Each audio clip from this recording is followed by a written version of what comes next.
Primer acto. Palabra.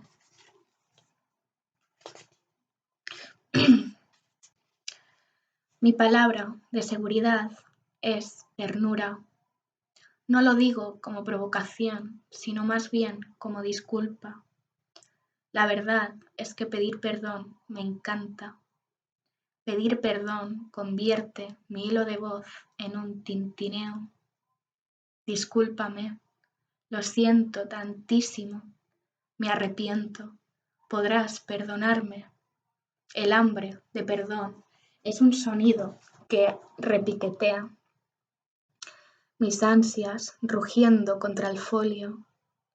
Una vez me dijiste que tú preferías pedir perdón a pedir permiso. Me pareció bien, pero no termino de entenderlo. El perdón puede ser un acto generoso, el permiso una absoluta necesidad. Mi vergüenza desnudándose contra el folio, mi vergüenza gritando, yo lo que quiero es el perdón y el permiso, doblegarme dulcemente contra el folio. Ya sé que mi palabra de seguridad es extraña, ternura o un modo de liarte. Está mal que después de decir que sí, te diga que no. Y al mismo tiempo una manera de tentarte. Entra y si tú quieres, haz que duela. Si te hablo con esta vocecilla, si te escribo así, es porque creo que las palabras dulces no son obscenas. Porque iban a serlo. Lo obsceno sería obcecarse la demostración de una pureza, de una valentía. Porque no hay nada puro en lo que siento y sin embargo siempre encontré gozoso el gesto de relatar la humillación propia. Discúlpame, lo siento tantísimo. Puedo. Tampoco digo que eso sea valiente, quizá un poquito, una pizquita, un tintineo astuto, lo de humillarse, lo de entregarse entera al placer del otro, lo de sumirse en un golpe, lo de dejarse agarrar la cabeza entre dos manos sin discernir si lo siguiente será el lametón o la cuchillada, lo de dejarse arrollar. Creo que entregarse enteramente a la humillación rebaja la vergüenza asociada al gozo. Humillarse es reducirse, sí, pero reducirse es protegerse, sí, pero protegerse es complacerse, sí, pero complacerse es ahogarse hasta el deleite, sí, hasta la humillación. También creo que me acuerdo de la primera vez en la que me sentí humillada. Tú me habías preguntado cuál era mi recuerdo feliz de infancia y yo solo supe responder con la fotografía de una rodilla llena de sangre. Fue una ola de poniente en Cabo de Gata la que me arrolló a los 4 años de edad. Nunca antes estos ojos habían visto el mar. Su extensión me pareció peligrosa y divina. Toda esa agua, ¿podía beberse? Y toda esa espuma, ¿podía engullirse como la nata de un pastel? Amé el oleaje como quien ama la primera visión de la desnudez del cuerpo deseado. Y eso que por aquel entonces yo no sabía lo que era el deseo. Amé el mar porque lo temía. Era la contradicción entre sus percepciones, color amable, sonido brutal, el viento, la tierra y el aire como compinches. En un arrebato, la espuma me agarró de los tobillos y me arrastró por el chinorro de la costa. Es que allí lo llaman así. Mucho más grueso que un grano de arena, mucho más fino que una piedra. Ni siquiera me atrevería a llamarlo piedra. Chinorro como el conjunto de cristales limados, de piedrecillas, bebé, de conchitas rotas y aún ásperas, y todas ellas chocando contra mi cuerpo de 4 años de edad. Sangre en la rodilla, Sal en la sangre de la rodilla, si la sangre es por sí misma salada, ¿qué salazón mi carne entonces? ¿Qué clase de condimento aquel? Choqué contra el chinorro y caí rendida a la orilla. Puse el oído contra el suelo y escuché que el corazón del mar se reía de mí, excitado. Y eso que por aquel entonces yo no sabía lo que era la excitación. No sé cómo pude huir de ahí tan deprisa, justo antes de que la espuma, ahora en retroceso, volviera a dejarme en situación de ser engullida. Sal en las rodillas, piernas flaquísimas en dirección contraria al flujo de piedra y agua. Corriendo contra el aire, las heridas picaban como si desde el cielo un ángel disparase balines de saliva. Mis pies se detuvieron al llegar a la arena seca. Los brazos de mi madre no tardaron en acogerme bajo una sombrilla que mi memoria ya había olvidado, ya oxidado. De reojo, con la cabeza ladeada contra su pecho, volví a mirar el mar y supe que, a pesar de su violencia, yo lo amaba con todas mis fuerzas, aunque no porque lo temiera, sino porque ya había probado todo el daño que era capaz de hacerme con su belleza. Pues vaya recuerdo feliz de infancia, creo que dijiste tú, muy, muy, muy bajito, o creo que dije yo, avergonzada. Perdón, discúlpame, ¿me dejas que te siga contando? Si en aquel entonces hubiera sabido del deseo, si hubiera sabido de la excitación, si a los 4 años de edad alguien me hubiera sugerido que ante el dolor de la belleza o que ante la humillación del gozo existían palabras que podían salvarme o suavizarme o seguir amenazándome pero en flojito, puede que la vida hubiese sido distinta, con el anhelo de un camino más recto o con otra predisposición al dolor. ¿Quién sabe? A veces ni siquiera el conocimiento detiene la experiencia. Me refiero a que conocer no es un impedimento para querer palpar. Si no araño, ¿cómo voy a saber que no me debo dejar arañar? Si no me arañan, ¿cómo voy a saber que mi uña en tu carne puede ser un insulto? Las preguntas lo enrarecen todo, las palabras estorban. Por eso te hablaré de ellas. Te hablaré de las palabras que inventamos para detener el golpe. Una palabra de seguridad no es más que una frontera, el muro que levantamos entre aquello que asfixia y aquello que da placer. Es obvio. Ya sé que no he dicho nada que no sepas. Disculpa, perdón, te pido que me escuches. Aunque lo que yo sí sé que tú para nada sabes es que las palabras de seguridad no deberían ser tiernas. El cariño lo enrarece todo, la dulzura estorba, la candidez seduce. Fíjate, por lo visto, rojo es la palabra más común entre quienes disfrutan azotándose en la cama. Rojo como la sangre salada, más rojo todavía una costra nueva, más la luz cegadora de una sirena. La gente que se zurra prefiere palabras así. Tarjeta roja, eso me hace daño, pero si el semáforo se ha puesto en verde, quiere decir que todo está bien, que tú sigas, reviéntame. Es muy simple. Rojo, no. Verde, sí. Pero ¿hasta dónde el sí? ¿Cómo se estira su tonalidad? ¿Hasta qué punto el verde sigue siendo verde y no un marrón como el coágulo? Rojo, rojo otra vez, rojo como un porfi, detente, que esto me hace pupa. Pero atiende, mira qué palabra más tramposa, pupa, mira qué tierna, mira qué ganas de seguir jodiendo si alguno de los dos pronunciase esa palabra, pupa, qué tierno, verde. Lo que trato de explicarte es que una palabra de seguridad solo es cuanto alienta al dominante a repensar si aquello que le acaba de hacer al sumiso. Has llegado al límite, estás a punto de romper nuestro acuerdo, deja de asomarte al umbral de mi dolor, te has pasado 3 pueblos. Lo que trato de decirte es que una palabra de seguridad ni puede ni debe ser un tintineo.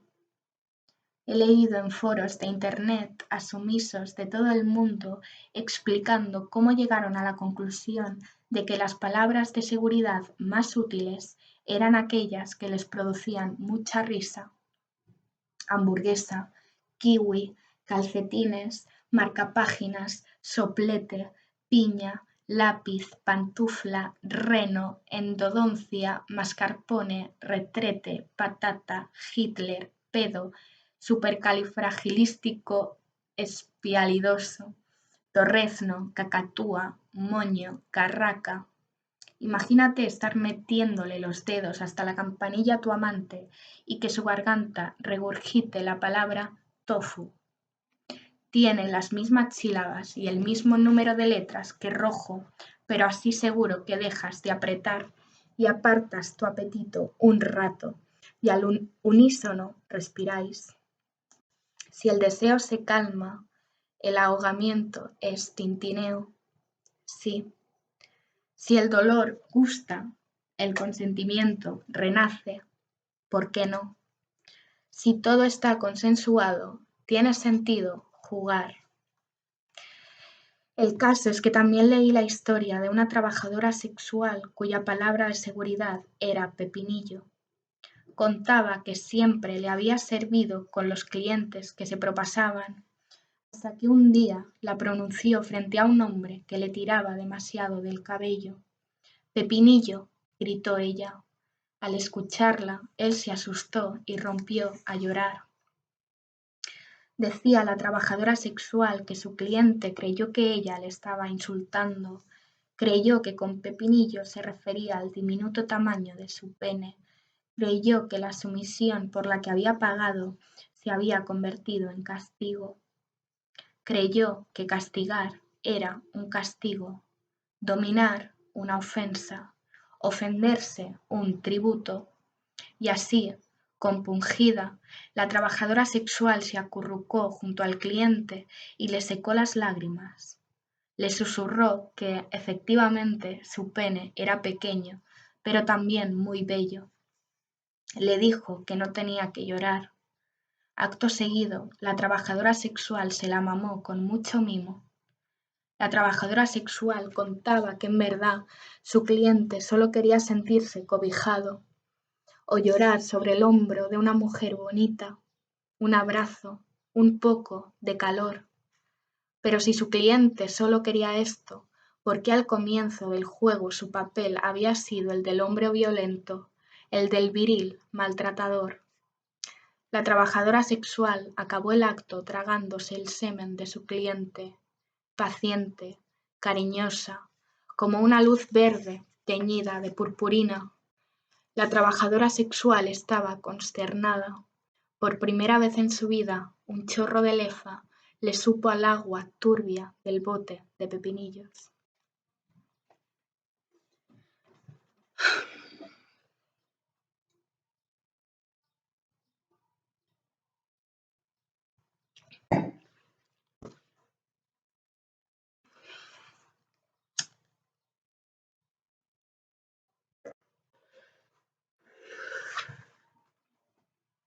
Dos, ternura.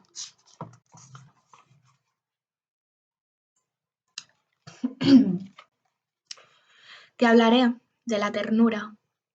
Ternura soy yo. Mis padres me dieron este nombre al nacer. No es ningún juego. Ocurrió tal y como te lo cuento.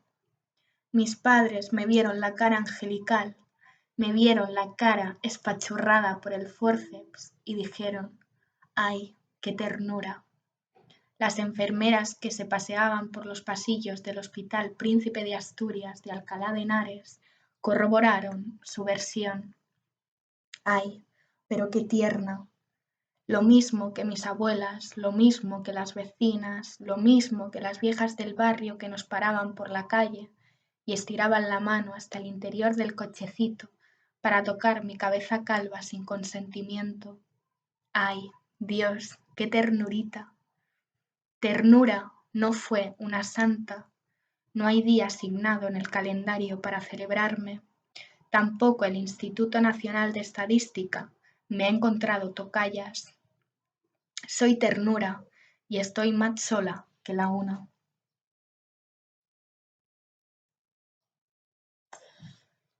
Mi nombre, como ves, tiene rimas consonantes y asonantes bastante evidentes. Algo que pudo ser incómodo en el colegio, aunque por otro lado facilitó que nadie se olvidase jamás de quién soy. Ternura. Pocas veces me confunden con sinónimos. Ni cariño, ni delicadeza, ni afecto parecen nombres de niña. Es verdad que ternura sugiere otra cosa. Si lo piensas, ternura tiene hasta su gracia. Es algo endeble, frágil. Es la cualidad de un adjetivo, una palabra mediana, demasiado infravalorada por la Real Academia Española. Apenas le dedican 3 entradas y una de ellas ni se entiende. Lo tierno es otra cosa, un organismo vivo que tiene poco tiempo de existencia, algo propenso al llanto, blandito, amable y en algunos países de Centroamérica, bebé. Entiendo a las viejas, a las vecinas, a las enfermeras y a mis padres. Nací con tanta cara de bebé que me llamaron literalmente bebé. ¿Qué otro nombre podrían haberme regalado? Las palabras tienen ese poder, configuran nuestra vida, pronostican nuestra manera de ser. Usarlas bien es como saber artes marciales. Los nombres son las palabras más peligrosas. Ser ternura no ha sido fácil. Con este nombre no te imaginas a una presidenta del gobierno ni a una filósofa, a una profesora de jardín de infancia tal vez, a una chica con varias decenas de miles de seguidores en OnlyFans. Ternura, perfecta para que nadie espere nada de mí o para que lo esperen todo. Ternura, perfecta para que mis amantes mujeres fantaseen con una sensibilidad y una preocupación especiales, con unas falanges estupendas. Ternura, perfecta para que mis amantes macho me imaginéis poco exigente, blanquecina, sumisa.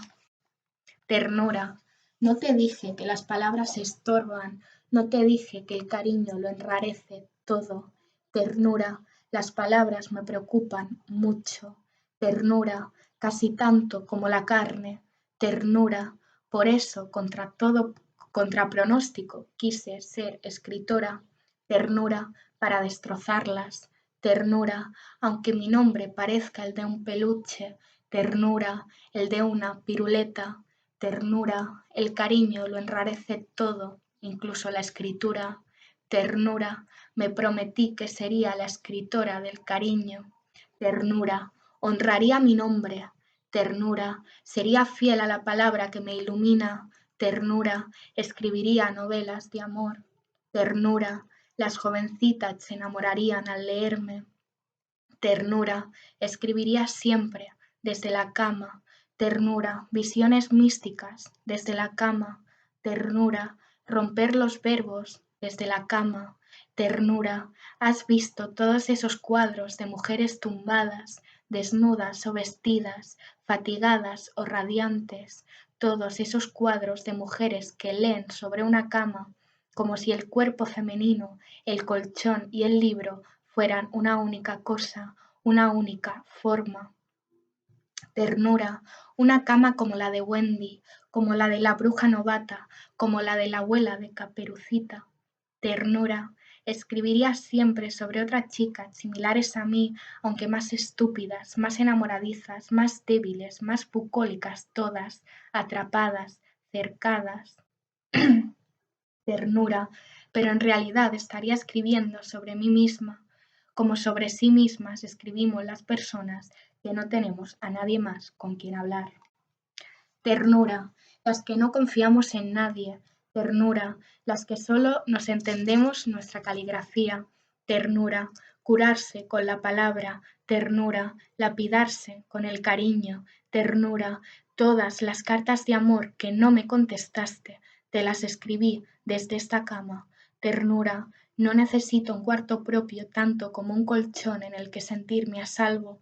Ternura, si escribo es porque sé que nunca me sentiré a salvo. Ternura, una vez un hombre vino a violar mi colchón. Ternura, y fue humillante. Ternura, pero no de esa humillación gustosa, sino de la otra, de la que jode. Ternura, ahora prefiero no hablarte de esto. Ternura, imagínate haber construido un mundo para ti solo entre las sábanas.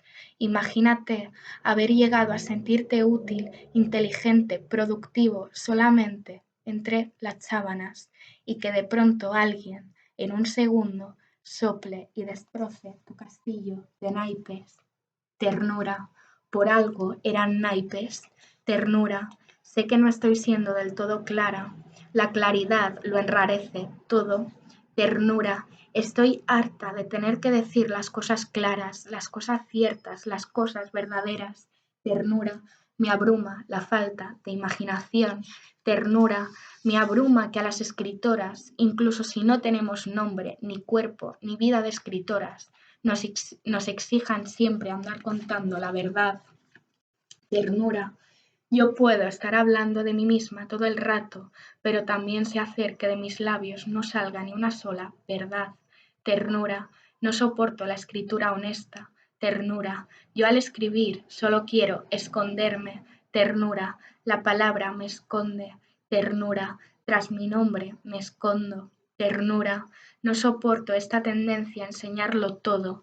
Me refiero a esta moda de enseñarlo todo de verdad de la buena, de una verdad que no ha sido asumida, ni repensada, ni dispuesta a aderezar con un poco de ficción. Ternura, la verdad es un arma de doble filo. Ternura, contarlo todo es quedarse sin nada. Ternura, por eso nunca quise participar en el torbellino del a mí también. Ternura, no digo que el hashtag no fuera útil entonces. Ternura, no digo que no marcase un antes y un después en nuestra manera de pensar la política y el sexo. Ternura, aunque sobre todo la política. Ternura, no digo que su fuerza a mí no me librara de algunos fantasmas. Ternura, pero es que entre tanta verdad descarnada, entre tanto, expón, cuéntalo, ponle nombre a lo innombrable, yo acabé por enamorarme de mi abuso clandestino, mi abuso solo mío, mi violación se convirtió en un tesoro, mi violación es solo mía. Ni siquiera lo es de mi violador, ya no, mía, para mí sola, una humillación de las que joden convertida en una humillación de las que gustan. ¿Cómo pudo ser eso? Lo siento tanto, perdóname. Una vez me dijiste que sigo siendo un misterio. Disculpa que no quiera contártelo todo, ni a ti ni a nadie. Yo guardo la historia de mi violación como quien guarda una joya. Nadie necesita que desperdigue mis detalles tras un hashtag. Mi violación es mía. Que dejen de preguntarme por titulares fáciles. Que me lean a mí y no a mis desgracias. Y que si incluso un día yo quisiera narrar esas dolencias, los cotillas de los críticos, de los booktubers y de los periodistas se dignen a reciclar mi daño a favor de una reparación colectiva y no para promover cancelaciones infecundas o señalamientos morbosos. No sé, ¿qué más? ¿Qué más quieres? ¿Qué más puedo decir yo? Mi palabra de seguridad es ternura. No te lo digo como provocación, sino más bien como disculpa. Se trata solo de un nombre curioso para una práctica sexual curiosa, para mujer curiosa y para una historia demasiado convencional. Lo que me gusta de la ternura es que es ubicua. Allá donde vaya, encuentro el rastro de su olor. Incluso tú, cuando a veces me agarras del cuello, incluso tú, cuando me impides la respiración, apestas a ternura. Sin aire consigo olerte, sin aire todo huele a ti. Disculpa. Perdón. Me pasa que tampoco encuentro libros en los que pueda dejar de subrayar lo tierno. Allá donde lea, estoy. Allá donde lea, nuestros gestos. La historia de la literatura está manchada de lo tierno, de sus contradicciones, de su falsa simpatía. Una vez, buscándome a mí misma en Internet, encontré algo que me llamó mucho la atención. Se trataba de un grupo de activistas y performers latinoamericanas, la Pocha Nostra, que al parecer llevan una década reflexionando sobre la ternura radical. Esto es, su lucha es la de quienes quieren reapropiarse de los estereotipos femeninos asociados al cuidado y a la templanza y convertir la vulnerabilidad en subversión. En su manifiesto dicen cosas como que la ternura radical es ser crítico y amoroso al mismo tiempo. Ok, como que la ternura radical es entender cómo utilizar la fuerza como una caricia. Me parece bien. Dicen que ternura radical es saber acompañarnos entre amigos y amantes a distintas distancias y velocidades. Bueno, vale. Que ternura radical es escribir este texto al mismo tiempo desde dos continentes lejanos, desde la misma cama, escribiendo al acariciar. De acuerdo, ya he dicho que a mí me gusta escribir desde esta cama. Y dicen también, entre otras muchas cosas, sobre los cuerpos, la identidad y el feminismo, que ternura radical es saber decir que no. A mí el concepto de ternura radical me parece bello, pero no me entusiasma. Pero eso último que dicen sí que me gusta. Saber decir que no. Estoy convencida de que la primera palabra de seguridad de la historia de nuestra civilización tuvo que ser así de simple. No. Pero ¿quién va a decirle no a una ola y ser escuchado? ¿Cuántos temporales de poniente van a detenerse ante una negación tan leve? ¿Por qué la espuma debería dejar de arrastrar a la niña de 4 años de edad que ha gritado no, no, no y no? Lo cierto es que esta metáfora tampoco sirve de mucho. A veces las metáforas justifican lo injustificable. Además, los hombres no sois como el mar. Ni vuestra belleza ni vuestra fuerza merecen tal respeto. Por eso siempre exijo el permiso y el perdón, porque no es la palabra más mancillada, no esa que nadie se toma en serio cuando es dicha, no vaciada de todo significado, de todo efecto, no la ternura, no.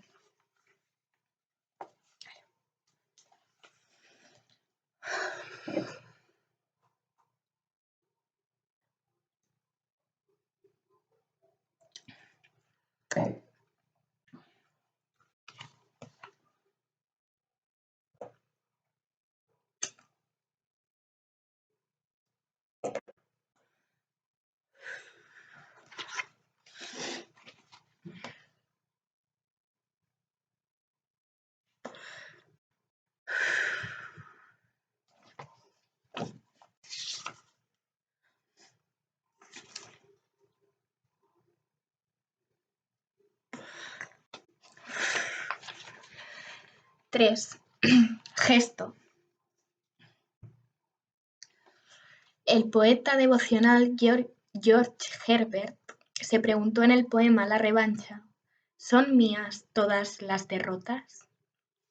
Buena parte de los textos destinados a analizar la fe de la filósofa Simone Weil y su conversión al cristianismo destacan que fue precisamente gracias a George Herbert y a la lectura de sus poemas de amor que ella se dio cuenta de hacia dónde debía dirigir todos sus sacrificios, todos sus pensamientos, toda su gracia. En una obra de teatro malísima que dejó sin terminar y cuyo título era Venecia salvada, Simone Weil escribió: Uno de los aspectos de la pasión es que quizá el dolor, la vergüenza, la muerte que no se quiere infringir en derredor recae sobre uno mismo, sin que se haya pretendido, como si la desdicha debiera compensar matemáticamente el crimen aislado para que el alma quede a merced del mal, pero sometida a él de otra forma. Recíprocamente, la virtud consiste en guardar en sí mismo el mal que se sufre y no liberarlo extendiéndolo alrededor mediante los actos de la imaginación. No sé nada sobre la fe, pero sí sé algo sobre la escritura del dolor. Narrar tantas derrotas empezó a abrumarme. Generar palabras para aquellas cosas que no tenían nombre dejó de ser entretenido.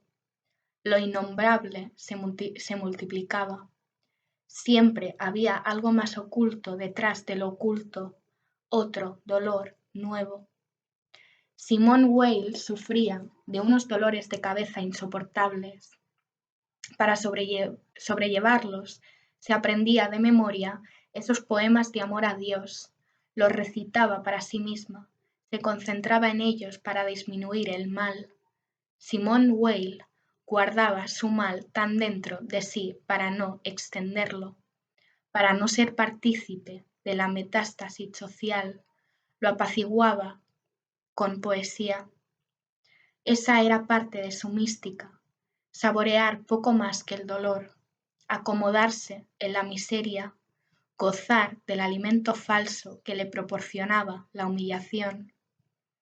Otra escritora francesa, Claudine Galea, una dramaturga mejor que Simone Weil, por cierto, escribió en Al borde que la desnudez no es nada, la piel y los huesos no es nada, los insultos no es nada, el sufrimiento no es nada, la destrucción no es nada, la negación no es nada. Siempre demasiado, de nuevo, nada. La humillación no es nunca lo suficientemente humillante. La desnudez no es nunca lo suficientemente desnuda. Ahora te hablaré de los gestos, porque los gestos nunca son suficientes.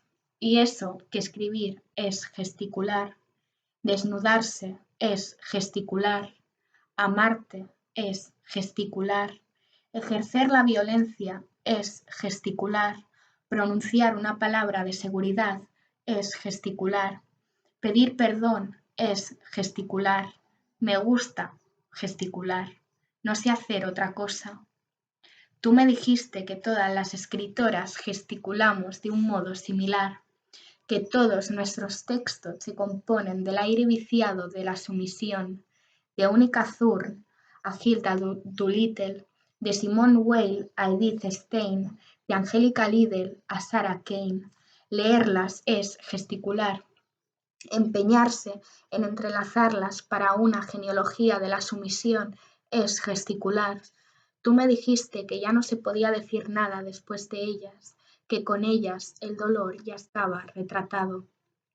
Quizá porque cada vez contamos con menos cercos, deseamos tanto la sumisión, con tantas ganas la añoramos. Cercar es gesticular, oprimir es gesticular, hacer pupa es gesticular, castigar también lo es. Por eso, en La gravedad y la gracia, Simone Weil nos dice, hacer daño al prójimo es recibir algo de él. ¿Qué? ¿Qué se gana y qué habrá que pagar a cambio cuando se hace daño? Sale uno crecido, ha colmado dentro de sí un vacío al crearlo en el otro. He tenido una idea, he pensado que la sumisión es lo más parecido a lo tierno, mientras que quien se somete es la ternura propiamente dicha. No sé si me explico. ¿Qué pasa si yo quiero ser la ola? ¿Qué pasa si con mis ganas de ser dañada lo que en realidad expreso son mis ganas de hacer daño? ¿Qué pasa si deseo tanto el dolor, pero soy tan cobarde como para no ser capaz de provocarlo, que en verdad solo puedo encontrar el enamoramiento o en las olas o en los hombres? No sé si las preguntas deberían ir por ahí. Lo que sí sé es que hace poco me descargué un libro ilegalmente, un libro un libro titulado BDSM, Estudios sobre la dominación y la sumisión. En uno de los artículos que esta antología misógina recopila, pude rescatar una cita del sexólogo Havelock Ellis que sí que me enterneció. Cuando entendemos que es solo el dolor y no la crueldad, aquello que resulta esencial en ese tipo de manifestaciones, empezamos a aproximarnos a la explicación de las mismas. El masoquista desea sentir dolor, pero por lo general desea que le sea infligido con amor. El sádico desea infligir dolor, pero en algunos casos, si no en la mayor parte de ellos, desea que el dolor sea recibido como una forma de amor. ¿Te has fijado? He dicho enternecer. Qué verbo más mío, qué verbo más curioso. Su pronunciación me pica cuando entiendo que de tanta ternura me he vuelto monstruosa. Me identifico mucho con eso que declamó Angélica Lidl en una de las obras escogidas, en La Casa de la Fuerza. Los monstruos de amor deseamos ser amados sin pausa, sin descensos. Los monstruos de amor somos increíblemente ingenuos. Creemos en la cima y en la vida en las cimas, y eso es imposible. En la cima te congelas, te comen los buitres o te mueres de hambre. También es curiosa esa estupefacción ante el amor, esa monstrificación del sentimiento amoroso, que por otro lado ya había descrito muy bien Pierpaolo Pasolini en la novela Amado mío. Yo me veo ante nuestro amor como ante un monstruo invisible. También es curioso que nadie se tome en serio a los enamorados. Yo sí me tomo en serio a Angélica Lidl y a Pierpaolo Pasolini. Me los tomo en serio porque gustan los monstruos, porque admiro a quienes reconocen no saber el nombre de las cosas importantes. Kierkegaard dijo en las obras del amor que en el lenguaje humano no hay palabra alguna, ni siquiera una sola, ni la más santa, de la que se pueda afirmar que, si un ser humano emplea esta palabra, ya queda probado sin lugar a dudas que en él hay amor. Y también es curiosa esa conciencia de lo imposible. Muchas de nosotras escribimos y amamos como si el mundo se estuviera acabando. En su obra Psicosis, Sarah Kane te dio la razón. Cortadme la lengua, arrancadme el pelo, amputadme los miembros, pero dejadme, mi amor. Preferiría haber perdido las piernas, extraído los dientes, chacado los ojos, que perder mi amor. Digo que ella te dio la razón porque todo cuanto quería escribirte yo ya estaba sugerido en estos versos, que me dejaría llevar una y mil veces por la ola, que me dejaría arrastrar una y mil veces por las piedras, bebé, que me cortaría una y mil veces, que me contaría una y mil veces mis peores secretos, porque la conciencia del dolor me ayuda a conocer mis límites, me ayuda a dibujar mis imposibilidades, porque cuando amo no tengo límites. Y entonces es por eso que, como el resto de escritoras del deseo, yo siempre termino invocando el dolor. La poeta sáfica Bríger se preguntó en el poema En el exilio, ¿es el amor lo que duele o es el pensamiento? Yo creo que cuanto duele es el tacto. Tocar es gesticular, pero también manchar. Tocar es hacer presentes las ausencias venideras. Si las palabras de seguridad son útiles, es porque permiten ajustar la dureza de la carne contra la carne, del hueso contra la arteria. Hasta dónde hundir el dedo ahora. Lo que duele es el tacto. Ni tocar ni dejarse tocar. El tacto en sí mismo, su gesto, su presencia. Al resucitar, Jesucristo le dijo a María Magdalena: no me toques. Qué efectiva la negación del Hijo de Dios. Poderosísimas palabras de seguridad las suyas. No es el amor lo que duele, no es el pensamiento, es el tacto. Uno de los textos más recordados de Jean-Luc Nancy tiene que ver con esta escena. Hay una cita muy extensa de su minúsculo libro, Ensayo sobre el levantamiento del cuerpo, que yo debería recitarte completa. El amor y la verdad tocan rechazando, hacen retroceder a aquel o aquella a quienes alcanzan, pues su alcance revela en el mismo toque que están fuera de su alcance. Es por ser inalcanzables por lo que nos tocan y nos hieren. Lo que acercan a nosotros es su alejamiento. Nos lo hacen sentir, y ese sentimiento es su propio sentido. Es el sentido del tacto lo que ordena no tocar. No me tangere no dice simplemente no me toques, sino más literalmente no quieras tocarme. No solamente no lo hagas, sino si lo haces, olvídalo de inmediato. No tienes nada, no puedes ni retener nada, y aquí lo que necesitas, amar y saber. He aquí lo que corresponde a un saber de amor. Ama lo que se te escapa, ama a aquel que se va, ama que se vaya. Tocar para no tocar, estar para no estar, provocar dolor para que el amor cristalice, asfixiar con el objetivo de que en la separación nos seamos cercanos, dejarse ir, no tener palabras, ser monstruo, ausentarse para sentarse en la ternura.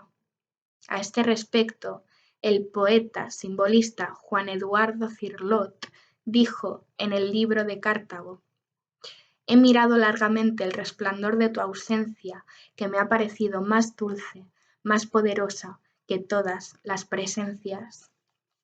O una vez más, el rumor de Simone Weil, para quien amar puramente es consentir en la distancia, es adorar la distancia entre uno y lo que se ama. Me pregunto, finalmente, si se puede adorar la violencia entre uno y lo que se ama. ¿Es violencia la distancia? ¿Es distancia la violencia?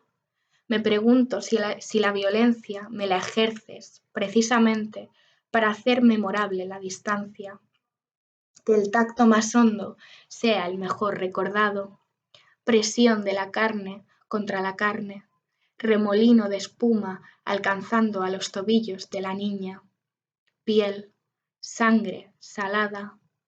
Recuerdo mejor tu primer tortazo que tu primer beso. Tu ternura hacia mí es solo mía. No necesito narrarla, ni siquiera merece un poema. Tu dulzura es la verdad que me guardo dentro, el tesoro que conforma la distancia.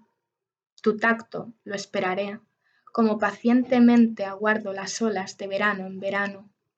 Por cierto, este verano yo estaba leyendo sobre los cercos, tanteando las literaturas sobre cuerpos sitiados y demás violencias, y entonces me encontré con estos versos que pronunció Marandro, sabiéndose ya derrotado por los romanos en la Numancia de Miguel de Cervantes. Tú, que sí que sabes algo de la fe, tal vez consigas apreciarlos.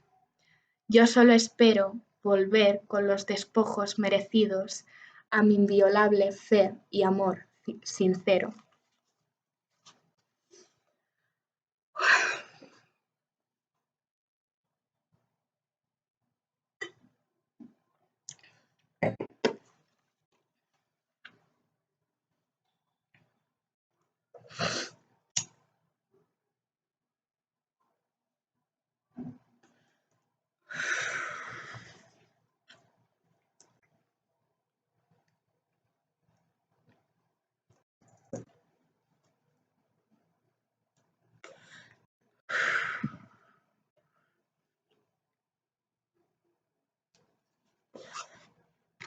Cuatro.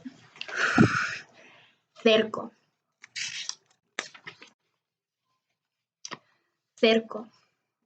Aquello que ciñe o rodea, o en el sentido más cervantino del término, asedio que pone un ejército rodeando una ciudad para someterla.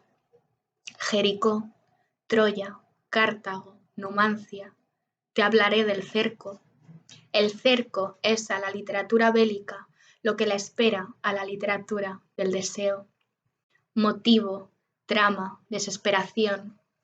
Se resquebrajarán o no se resquebrajarán esas enormes murallas. ¿Llamará o no llamará el amante a su amada? En realidad, si recordamos las victorias históricas, es solo porque empatizamos con los vencidos. A estas alturas no importa más el griego que el troyano, no importa más el romano que el numantino, no le afecta en nada a nadie el victorioso, ni tampoco el hombre que decide no marcar. Ghosting lo llaman ahora. Civilizaciones de hombres fantasma. Invocar al amor como quien invoca a un monstruo. Bueno, en verdad, el corazón del lector a veces es tierno. Encontramos paz, encontramos similitudes en el regazo del derrotado. Y sin embargo, qué sádica puede resultar también nuestra mirada.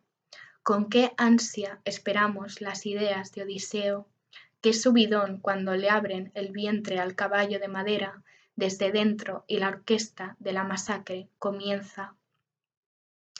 Igual que aplaudimos la caída de Troya, rezamos para que ningún hombre se ponga en contacto con las angustiadas protagonistas de la llamada telefónica.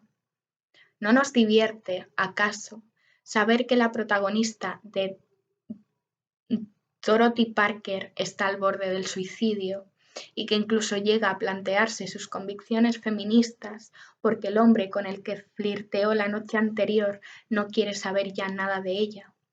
De pura pasión, donde Annie Ernaux llega al extremo de desear que su amante le hubiera contagiado alguna ETS para sentir que dentro de ella aún queda algo de él, por muy feo que sea este resto, e incluso de la voz humana, retrato exasperante del abandono con el que Jean Cocteau nos da ganas de agarrar por los hombros a su protagonista, abofetearla y gritarle: amiga, date cuenta, él no va a venir. Es así, rezamos por su sufrimiento, rezamos para que ninguna voz masculina sea amable con ellas. Eso es lo que hace con nosotros la ficción. La ficción nos prepara mejor para el dolor de verdad. En la literatura del deseo es mejor la espera. Del mismo modo, la ficción nos hace vibrar con los asedios. Cuando una gran civilización abusa de su poder, enloquecemos. Qué fascinante el fuego de Roma, qué listo el rey de Ítaca. Es imposible no emocionarse cuando Miguel de Cervantes saca a escena al personaje de España, que con una voz firme nos asegura que la sangre de Numancia es su valentía, que su sacrificio es lo que durante tanto tiempo la ha mantenido como la ciudad libre que llegó a ser. Numancia es el paso previo a la sumisión. Numancia es el fantasma. Numancia es Numancia, una palabra de seguridad. Numancia, palmadita en la espalda, sangre en las espadas, sangre contra el fuego, sangre en la rodilla. Numancia es la trampa eterna de la libertad. Libres, sí, pero ¿a cambio de qué? Las preguntas lo enrarecen todo, las palabras estorban. Cuando los machos, guerreros, sacerdotes y cotillas numantinos se dan cuenta de que la muerte es inevitable, huyen o enloquecen o se ponen tan nostálgicos. Las tiernas mujeres de Numancia, sin embargo, tienen otras esperanzas. Creen, ingenuas de ellas, que todavía es posible la redención, coser y descoser una bandera blanca. No existe la derrota, no existe la ternura, No existe la victoria, no existe la libertad, no existe ni siquiera el amor. Todos esos conceptos enrevesados son a la literatura lo que el hambre o el viento de poniente al cuerpo de una chica. Un verdadero incordio, un motivo, trama, moralina, cerco. ¿Qué es la trama sino un cerco? ¿Qué es la escritura sino el asedio? Y en todo esto, en todo este lío, ¿hay alguna mínima, minimísima, paupérrima posibilidad de reparación? Tú me dijiste que en nuestro noviazgo nunca podría ser el amante, solo el amado. Cuando antes de enamorarme rememoraba tus palabras a diario, me decía que entonces yo sería la sumisa, que siempre numantina de mí, que qué clase de libertad y a cambio de qué me saldría el trabajo de amarte. Quizá soy como esas mujeres que creían que los romanos iban a ser muy buenos con ellas y con sus niños, que romperían el cerco por ellas, que les dejarían vivir aunque fueran sus esclavas. O puede que, como ellas, tú también te equivocases, porque no existe el amante y no existe el amado, porque no existe el sumiso y no existe el amo, porque lo que pesa en cada uno de esos vínculos es la dependencia, la decencia emancipadora del imperio que abusa, la predisposición al sacrificio de la civilización que muere, la inteligencia para soportarse, la habilidad para la convivencia. No sé, yo es que ya solo creo en la reparación. No me refiero al acto preciso de poner pegamento de cola en las esquinitas quebradas de una taza de porcelana, me refiero a la complicidad. Con la complicidad no hay amado ni hay amante. Con la complicidad no hay amo ni tampoco esclavo. Con la complicidad todo sería lúdico. Todo sería un extraño juego entre la literatura bélica y la literatura del deseo. Ahí es donde nos movemos. Y hablando de juegos, ¿no te he dicho que me entretuve mucho rato tratando de adivinar cuántas veces aparecen ciertas palabras en la Numancia de Miguel de Cervantes? Tercera, 0. Palabra, 1. Gesto, 1. Derrota, 0. Solo aparece en 3 ocasiones en todo el texto del... Vale, perdón. Derrota, 0. Pero de verdad que no te he contado que la palabra cerco solo aparece en 3 ocasiones en todo el texto del escritor alcalaíno. Es una pena. Con lo que a mí me gusta esta palabra. Los cercos pueden ser fascinantes. Los cercos regalan espacios para las nuevas historias. Los cercos, qué cantidad de sinónimos y qué apasionantes.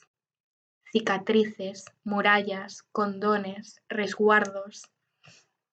Y tampoco te he dicho, y tampoco te he dicho que mucho más que la palabra guerra, que mucho más que la palabra España o que mucho más que la palabra sangre, lo que a Miguel de Cervantes le obsesionó con su numancia fue escribir y conjugar hasta en 35 ocasiones los verbos de la palabra amor. Me imagino que ya sabes por dónde voy, me imagino que ya sabes por qué te he hecho escuchar todas estas mentiras. El caso es que yo he pensado mucho en el cerco, puesto que llevo toda la vida amurallando lo que no quiero narrar. Pero la vulnerabilidad no es lo mismo que la exhibición. Llevo toda la vida amurallándome a mí, piedras de la playa de una infancia irrecuperable, flores que aluden a una sexualidad tumultuosa, citas para alimentar lo que en realidad nunca supe cómo decir. Esas son algunas de mis murallas predilectas, aunque de entre todos los cercos que conozco, el más inquietante es el de la reina fenicia Dido. ¿La conoces? Humillada, derrotada, saqueada, todo el dolor le dio igual. El dolor, de hecho, fortaleció sus vínculos. encontró en su feminidad el modo de salir airosa de un asedio. Reina, pero arrodillada, sumisa, pero vencedora. A Dido le dijeron que nunca tendría ciudad, que su dignidad y la de sus súbditos quedaría sometida al espacio que pudiera ocupar, tendida en el suelo, una sola piel de toro. Dido acató órdenes. Se entregó al mandato de vivir en el espacio que ocupara aquel mugriento pellejo. Dido extendió el material. Dido lo cortó en tiras finísimas, en diminutos trocitos. Dido hizo honores a la herencia costurera.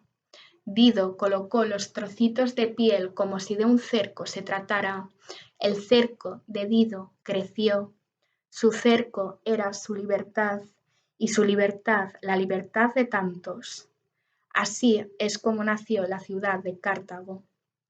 Nació de un juego, nació de una erudición, nació de una vulnerabilidad, nació de la conciencia de una sumisión, trozo a trozo, libremente sometida, trozo a trozo, como yo que confío en ti, trozo a trozo.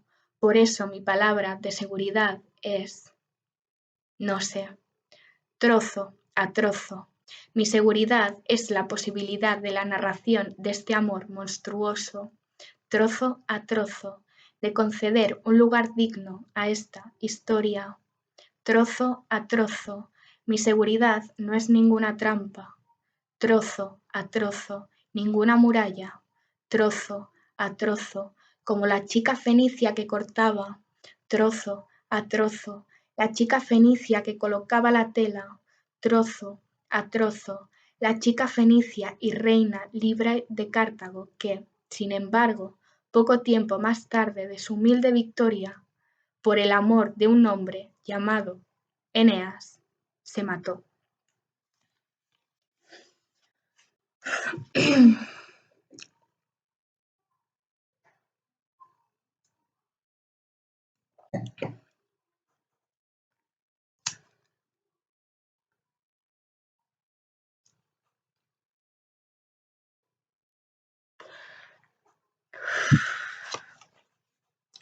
Cinco. Derrota. Mi palabra de seguridad, tenerla sería una derrota. Bueno, hoy me apetecía bastante leer Ternura y Derrota. No sé cómo habrá salido, espero que bien. Recordar que Ternura y Derrota es la primera obra de teatro de Luna Miguel. La representó en Madrid a finales del año pasado y yo me compré el libretito en el teatro y hoy he pensado que quizás sería pues estaría bien leéroslo.